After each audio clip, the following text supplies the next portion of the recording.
Behind me is Section H in our National Cemetery, which is our largest Civil War section.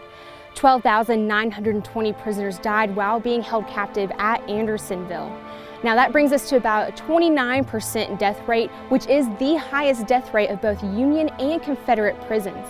Oftentimes, Andersonville is compared to Elmira, which was a Union prison that held Confederate soldiers, with a 25% death rate.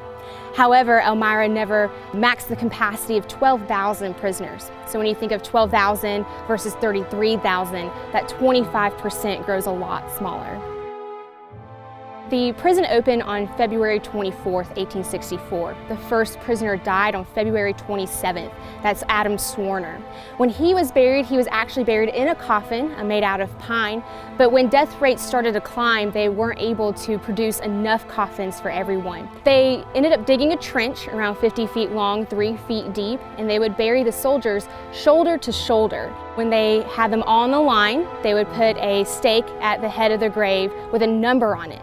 That number corresponded with their name on a list that was being kept by Dorrance Atwater, who was a prisoner here at Andersonville.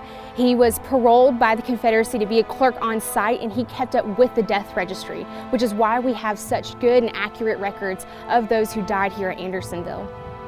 The most unique Civil War grave that we have on site is in Section H behind me, and that is the grave of Lewis Tuttle. On top of his grave is a stone dove. Now, the stone of the dove is made out of the exact same material as the main monument here in the National Cemetery, which is the home state of Lewis Tuttle. After years of doing research and even publishing it in the paper to try to find out answers, no one can come up with an answer. So we do have several theories, but it does look like the dove is made into the stone. And so the mystery still continues for his grave.